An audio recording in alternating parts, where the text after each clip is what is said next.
Bonjour, c'est Agnès du Musée des Papillons, donc bienvenue pour ce nouveau rendez-vous ensemble. Aujourd'hui, j'ai décidé de vous parler un petit peu des collections, de leur histoire et surtout de la manière dont on les conserve. Le mobilier historique de Monsieur Passé se compose d'un ensemble assez cohérent de mobilier donc 19e en chêne, dont une grande partie est issue de la maison d'Hérold à Paris, donc c'est un grand cabinet d'histoire naturelle. Environ 45-46 meubles ont été légués à l'origine, il en manque quelques-uns aujourd'hui.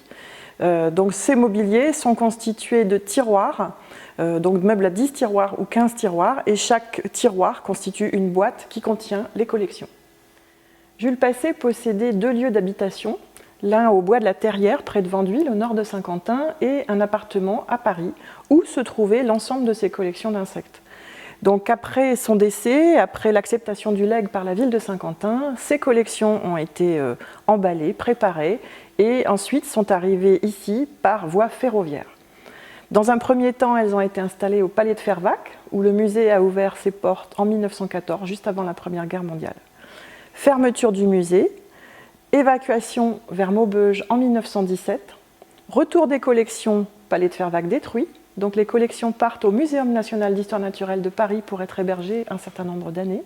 Elles seraient revenues vers les années 30, reparties de nouveau au Palais de Fervacques, passage par le musée Antoine Lécuyer, puis la bibliothèque rue des Canonniers, pendant au moins une quarantaine d'années, où certains d'entre vous ont pu observer ces collections et les visiter. Et donc ces collections sont arrivées à l'Espace Saint-Jacques en 1989.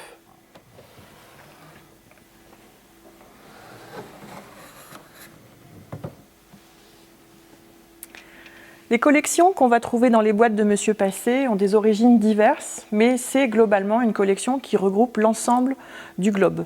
Ici, par exemple, nous avons des lucanes, donc des coléoptères, d'origine mondiale, classés par famille, donc par systématique, donc c'est scientifique, mais on voit ici une boîte qui a besoin d'être nettoyée, reclassée, remise en état.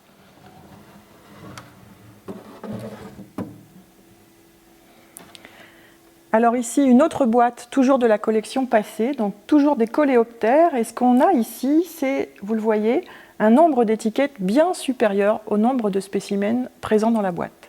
Donc ça, c'est un indice qui nous fait penser que M. Passé était plutôt un acheteur d'insectes qu'un entomologiste de terrain, et sans doute il préparait les boîtes à partir d'encyclopédies, à partir des espèces connues, donc il listait, et lorsqu'il recevait les spécimens, eh bien, il venait les présenter dans la boîte.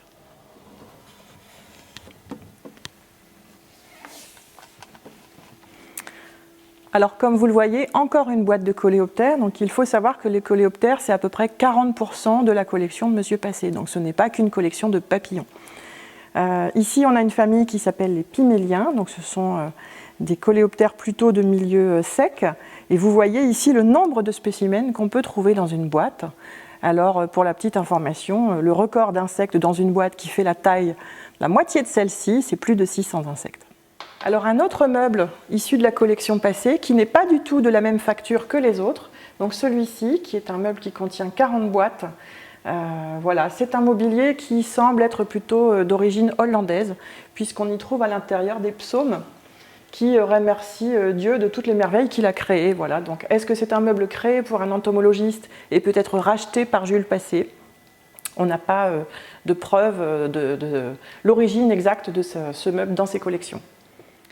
C'est dans la galerie des collections qui clôt la visite du musée que vous aurez le plaisir de pouvoir observer le mobilier historique de M. Passé, mais également ses collections ainsi que celles d'autres donateurs mises en valeur dans des boîtes plus modernes. Nous avons en effet voulu conserver à cet espace un esprit cabinet de curiosité. J'espère que cette petite présentation vous a plu et je vous donne rendez-vous prochainement pour une nouvelle rencontre autour des insectes.